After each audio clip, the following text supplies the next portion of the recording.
Déficit de atenção e hiperatividade, um transtorno que tem merecido maior atenção. Conhecida como uma das síndromes mentais mais estudadas da infância, sabe-se hoje que, em muitos casos, o problema continua na vida adulta. Vamos conhecer um pouco mais sobre os sintomas e como é possível tratar esse distúrbio e melhorar o desempenho e a qualidade de vida em todas as idades. É na infância que a doença se manifesta. Estima-se que o transtorno de déficit de atenção e hiperatividade ocorra entre 3 e 6% de crianças em idade escolar. O DDA, então, ele está presente desde cedo, mas você só observa que realmente tem algo errado quando a criança entra na escola, que é mais ou menos por volta dos 7 anos, 7, 8 anos. Aí você percebe que aquela criança é nitidamente diferente das outras crianças ao seu redor. Toda criança faz bagunça, trepa em muro, é um pouco inquieta, gosta de correr. Só que algumas crianças, elas são diferentes. Elas fazem isso, só que elas fazem isso muito mais do que as outras e de forma a comprometer o seu dia a dia na escola. Essa síndrome tem algumas características bem específicas. O transtorno de déficit de atenção e hiperatividade é um quadro que cursa basicamente com uma alteração na atenção. A criança apresenta uma inquietação muito grande e uma impulsividade muito grande. Então, são 3 características básicas, que é desatenção, inquietação e impulsividade. Uma boa parte das pessoas que são afetadas tem só déficit de atenção, ou predominantemente déficit de atenção. Uma outra parte tem predominantemente hiperatividade. E há um grupo que tem, o terceiro grupo que tem, vamos dizer, as duas coisas combinadas, né? O que a gente chama de um déficit de atenção misto. Até pouco tempo, acreditava-se que o transtorno de déficit de atenção e hiperatividade melhorava ou desaparecia como por encanto, à medida em que a criança crescia e tornava-se adulta, o que, na realidade, é um grande equívoco. Hoje em dia se sabe, por exemplo, com estudos realizados também nos Estados Unidos, que em torno de 70% das crianças, 70% a 80% das crianças que foram diagnosticadas entre 7 a 9 anos como portadoras de transtorno de déficit de atenção e hiperatividade, mantêm o diagnóstico quando reavaliadas ao redor de 14 e 15 anos. Quando tu reavalia estas crianças entre os 20 e 30 anos, já na idade adulta, a taxa de retenção do diagnóstico é em torno de 50%. No caso dos adultos, como é uma doença que até algum tempo atrás se achava que não existia no adulto, as pessoas não têm a noção de que os sintomas que elas apresentam, os comportamentos que elas apresentam, são decorrentes de uma doença. Então a pessoa é considerada distraída, avoada, vive no mundo da lua, às vezes chega a ser até meio engraçado pelo tipo de esquecimento, pelas confusões que a pessoa provoca, mas isso sempre é atribuído a um jeito da pessoa e não a um quadro psiquiátrico. Então, o alerta, na verdade, é a pessoa reconhecer esses comportamentos como sintomas de uma doença que é tratável, né? Esse é o ponto essencial. E eu tenho essa característica, esse conhecimento, a conscientização de ser portador dessas características, ela tem o quê? 60 dias. Em 60 dias eu posso afirmar, a minha vida mudou. Identificar os sintomas da doença e buscar diagnóstico e tratamento adequado é fundamental para evitar sofrimentos e prejuízos à vida da pessoa, tanto no âmbito social quanto no econômico, em todas as fases da vida. Olha, quando não tratado o transtorno de atenção e hiperatividade, ele pode causar prejuízo tanto no rendimento escolar, ou seja, não é muito infrequente, aliás, é muito frequente as mães chegarem e falar assim: doutor, já não aguento mais, já é a 4ª escola que esse meu filho está estudando. E sem falar nas repetências, porque às vezes eles até mudam de escola na tentativa de que o filho não seja reprovado, mas como ele não consegue prestar atenção, não consegue ficar quieto na sala de aula, ele não consegue aprender. O impacto da doença na vida do adulto também pode ser grande e, inclusive, extrapolar a atividade profissional. Existem repercussões também em nível conjugal, familiar, muitas vezes em função da hiperatividade e da própria impulsividade da pessoa, que são rupturas, desquites, separações, brigas pela impulsividade, depois que a pessoa teve a o ato impulsivo, muitas vezes ela percebe e se arrepende, mas muitas vezes isso já é tarde demais. Então, o prejuízo em nível pessoal, familiar e profissional é sempre bastante grande. Para ficar mais claro, vamos conhecer melhor as características de cada um dos fatores que compõem os sintomas do transtorno de déficit de atenção e hiperatividade, a começar pela desatenção. São crianças que têm dificuldade de prestar atenção a detalhe ou erram por descuido nas atividades em casa ou nas atividades na escola. Por exemplo, tem uma conta de somar, outra conta de somar e uma de diminuir num exercício. Com frequência elas fazem a de diminuir como se fossem de somar, porque não prestaram atenção que trocou a operação matemática. Tem um enunciado, assinale a alternativa que não é verdadeira. Com frequência elas não leem o não e já marcam a primeira alternativa correta. A mãe pede, fulano, cuida o leite para ele não derramar. Eles descuidem, o leite derramam. Mais alguns sinais de desatenção. Perde a atenção e se distrai por qualquer coisa, um ruído ou alguém que passa na janela. Desorganização. Começam uma atividade de forma desorganizada e costumam interromper sem concluí-la para iniciar outra. Perda de objetos. Com frequência perdem livro, caderno, lápis. Esquecimento. Ao se deparar com 2 ou 3 tarefas ao mesmo tempo, em geral, acaba se esquecendo de uma delas ou da sequência dos afazeres. Agora vamos ver alguns sinais de hiperatividade ou inquietação e impulsividade. A inquietação é um quadro mais fácil de se ver, porque é um quadro que a maioria das mães ou qualquer reunião escolar ou em brinquedos vê uma criança hiperativa e todo mundo fala, esse menino é encapetado, ou esse menino é endiabrado, é o termo que as mães usam, ou então é menino que não tem educação, né, que ele não para quieto, numa festinha ele corre o tempo todo, sobe em locais que não deve, coloca às vezes a vida em risco, atravessa a rua, por exemplo, sem olhar para os lados, impulsivamente. É muito difícil separar inquietação da impulsividade. Mais alguns sinais. Fala muito, a ponto de perturbar o grupo. Não consegue esperar a vez na fila ou no jogo. Interrompe uma pessoa, responde sem ouvir a pergunta por inteiro. Tem baixa tolerância à frustração. Não suporta uma resposta negativa e pode ter crises de agressividade e irritabilidade. Então, o que deve chamar a atenção dos pais, ou o que eu acho que os pais devem ficar atentos, é quando eles perceberem que o filho dele é muito mais desatento, ou muito mais inquieto ou impulsivo em comparação com outros filhos ou com outras crianças na mesma faixa etária. Então, nesse momento, isso é um sinal de alerta, eles devem procurar ajuda ou orientação, porque o quadro de transtorno de atenção e hiperatividade causa prejuízos muito grandes à autoestima da criança, ao rendimento escolar, aprendizado e à sociedade, porque, assim, na maioria das vezes, ele acaba sendo rejeitado. É comum, no entanto, por desinformação, que se façam julgamentos errôneos da criança com transtorno de déficit de atenção e hiperatividade.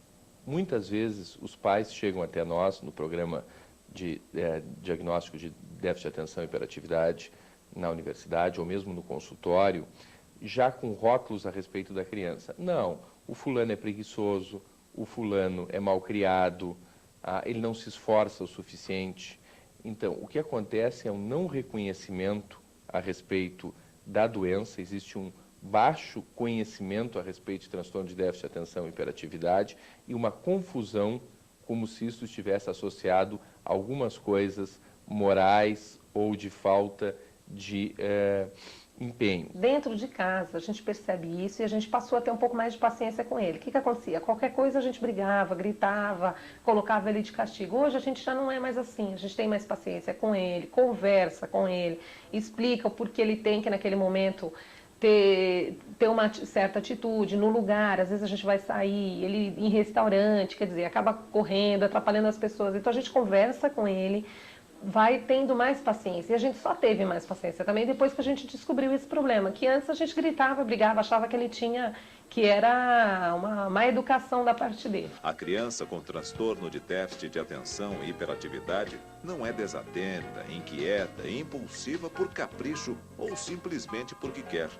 nem um adulto. Quando os sintomas persistem, eles persistem, em geral, numa intensidade menor do que era na infância.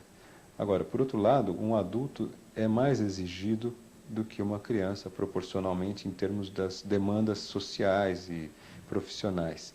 Então, às vezes, apesar do déficit ser menor do que era na infância, os resultados, as consequências são proporcionalmente maiores, porque o nível de exigência de concentração que um adulto precisa ter para desempenhar sua atividade profissional, sua atividade cotidiana, é muitas vezes maior do que uma criança.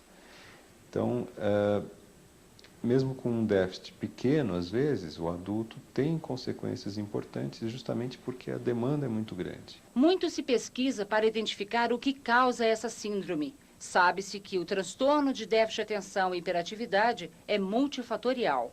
Na minha família eu tenho um filho que tem 5 anos de idade e eu tinha esse problema quando era criança, só que a minha mãe não conseguiu diagnosticar. No caso do DDA, nós já sabemos que tem uma forte influência genética, ou seja, existe uma hereditariedade que passa de geração a geração. Mas não é um único gene. Aparentemente são vários genes e cada um ajuda um pouquinho. Se eu herdei só 3 ou 4 genes, pode ser que eu nem seja o suficiente. Se eu já herdei 6 ou 7, aí já tem uma quantidade maior. Então vai depender de quantos genes e quais foram os genes que você herdou. Além dessa parte genética, existe uma parte ambiental. E que parte ambiental é essa? Problemas na hora do parto, a gravidez com problemas durante a gestação, ter problemas, desnutrição. É importante sabermos diferenciar uma condição normal de um quadro do transtorno. Todo mundo é um pouco desatento, meio inquieto, perde as coisas, é um pouco impaciente, principalmente se tem uma sobrecarga de trabalho muito grande, está muito estressado. Só que um grupo pequeno de pessoas tem aquilo de forma exagerada, então ele pertence a outra dimensão. Então é um diagnóstico dimensional, é uma coisa diferente. Quando o indivíduo já está nessa categoria de ter DDA, ele necessariamente tem problemas no seu cotidiano, na sua vida, por conta daqueles sintomas. O processo de diagnóstico do transtorno de déficit de atenção e hiperatividade depende muito de uma boa relação médico-paciente e família. Os pais costumam chegar muito ansiosos na expectativa de que vão fazer um exame, ou que o médico vai pedir um exame, e aquilo vai ser diagnosticado assim, através daquele exame. Não existe nenhum exame.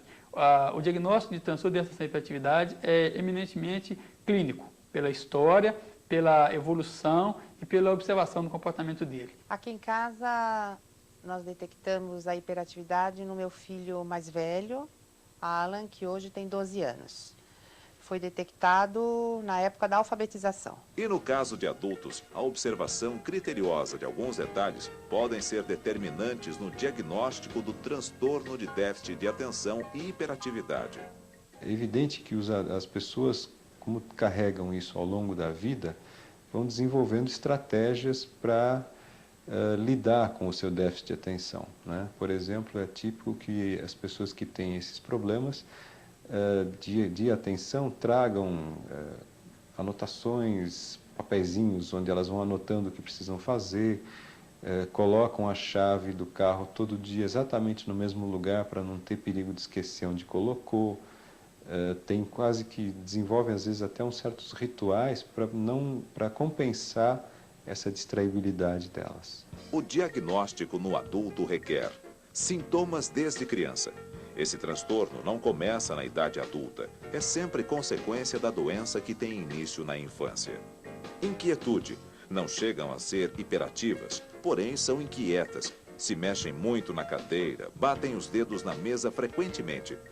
Tomam decisões por impulso, muitas vezes de forma precipitada e sem controle, podendo gerar muitos prejuízos a si próprio e a outras pessoas. No diagnóstico do adulto, é comum que os adultos, eles próprios, façam o seu diagnóstico. Após um documentário como esse, ou consultando livros, ou consultando a internet, é comum que um adulto diga assim, puxa, mas eu tenho esse problema daqui. Eu sabia que tinha alguma coisa errada, eu achava que era o meu jeito, que era assim meio avoado, meio estabanado e tal. Descobri que isso é um problema, que tem um nome, né, e que tem um tratamento específico. É muito importante que se proceda também à investigação de comorbidades, ou seja, de co-ocorrência de 2 problemas de saúde mental ao mesmo tempo. Então, o que se vê clinicamente? Se vê que há uma comorbidade alta entre transtorno de déficit de atenção e hiperatividade, com transtorno de conduta, ou seja, com problemas de comportamento, com transtorno de oposição desafiante, que são aquelas crianças que têm oposição, são teimosas, birrentas, desafiam a autoridade ou as regras. Então, 30% a 50% das crianças com transtorno de déficit de atenção e hiperatividade têm comorbidade com transtorno de oposição desafiante ou transtorno de conduta. Existe uma comorbidade também com transtornos de ansiedade e com transtornos depressivos. O transtorno de déficit de atenção e hiperatividade também pode vir associado a problemas de aprendizagem, dificuldades para ler e escrever e a quadros que podem estar associados também a abuso de álcool e drogas. Não há regras que determinem como cada caso vai evoluir. Por isso, é muito importante a orientação médica. Vamos ver agora algumas das principais abordagens de tratamento do transtorno de déficit de atenção e hiperatividade. A começar pelos medicamentos. Em relação à intervenção medicamentosa, talvez certamente o transtorno de déficit de atenção e hiperatividade é o problema de saúde mental em crianças e adolescentes onde se tem a maior evidência científica da eficácia de medicamentos. Entre os medicamentos, o metilfenidato é a medicação mais estudada.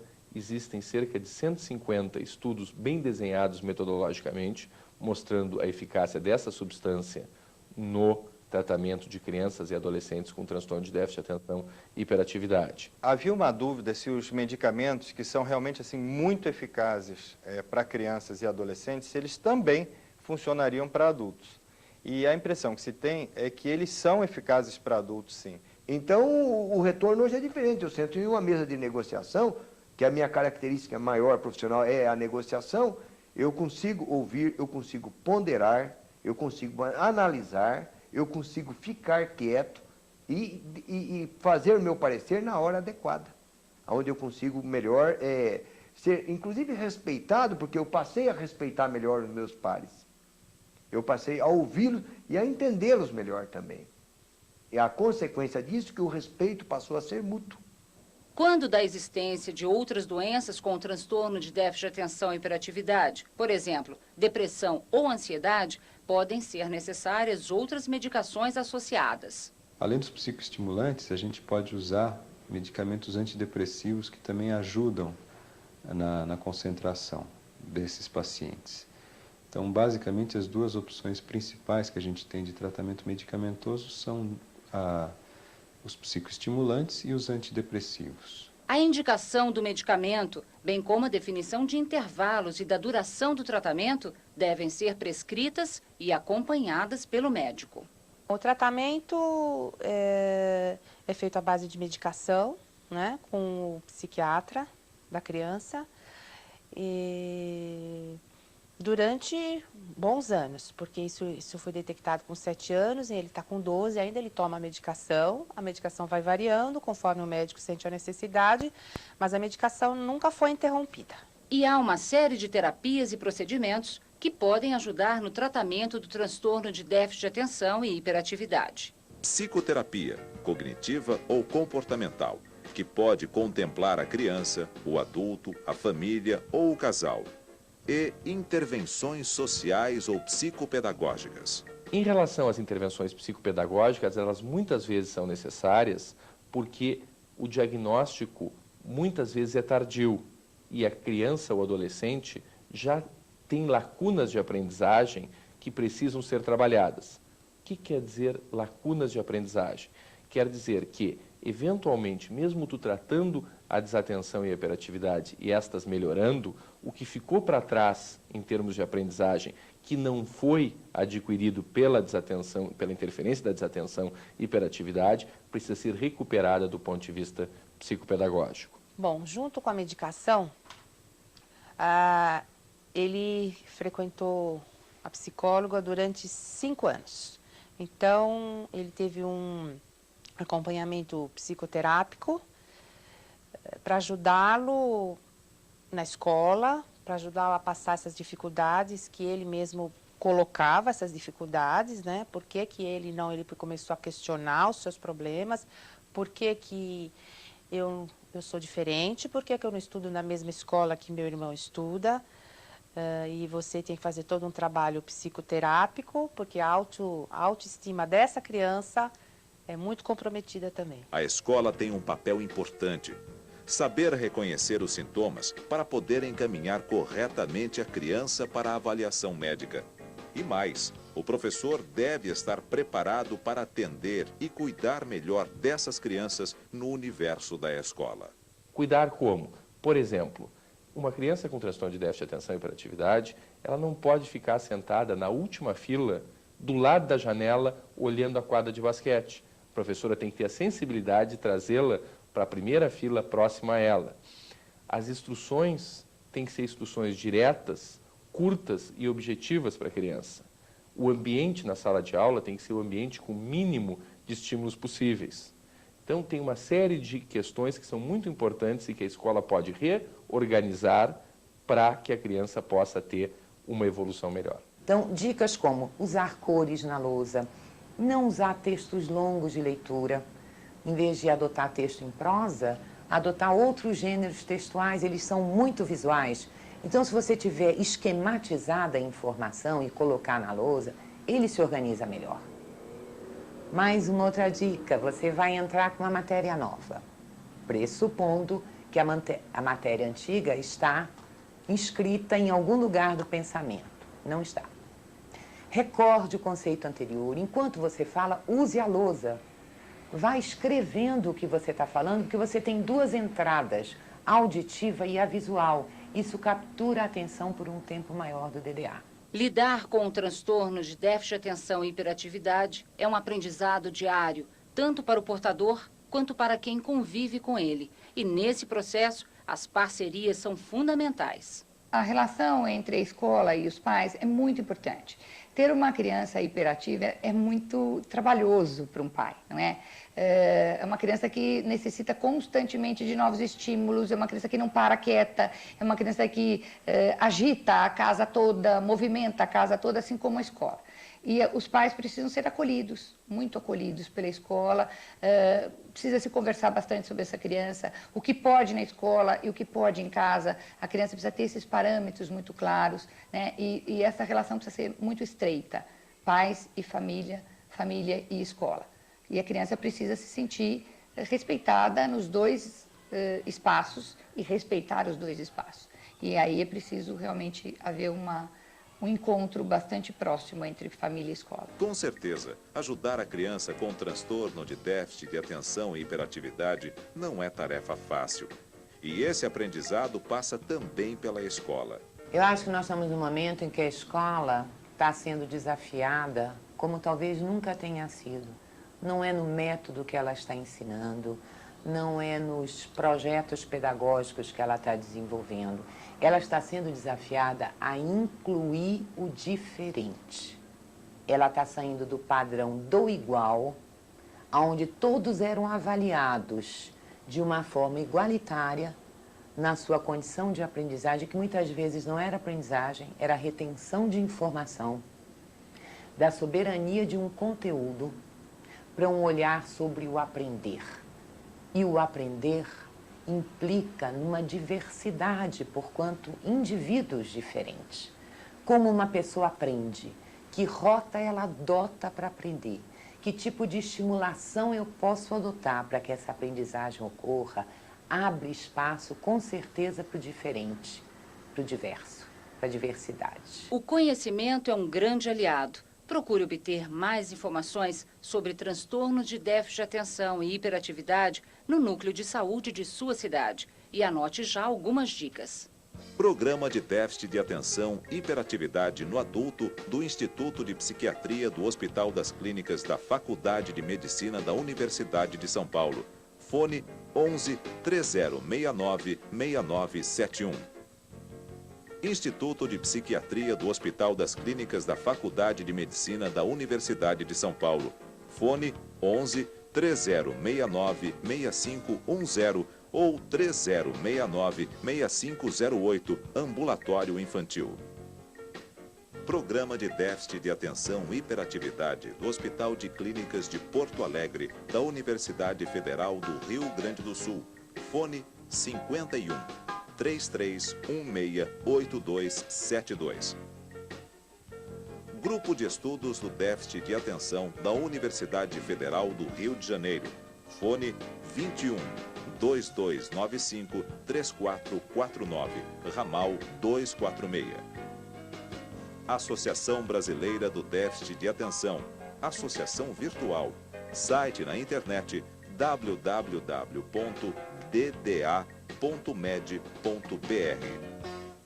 Existia um filósofo, um pensador italiano que dizia o seguinte, que as piores grades são as invisíveis.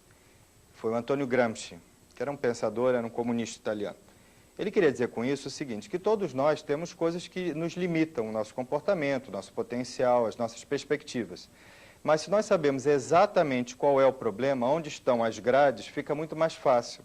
Então, realmente, as grades invisíveis são aquelas grades que a gente não sabe onde é que elas estão, o que são exatamente, de que tamanho elas são. Quando a gente conhece quais são as grades, fica muito mais fácil de lidar com elas e tentar administrar a situação da melhor forma possível. Eu vejo o seguinte, que a busca por qualquer insatisfação percebida, existe a solução. A busca, a não solução é você desistir. O meu filho, ele desabrochou para a vida. E junto com ele desabrochou a família. De uma maneira leve, de uma maneira feliz, de uma maneira proativa, com novos projetos pessoais de cada um, novos projetos em conjunto. É muito importante, como vimos, conhecer os sintomas do transtorno de déficit de atenção e hiperatividade e saber que é possível, com tratamento adequado, promover melhor qualidade de vida para crianças e adultos.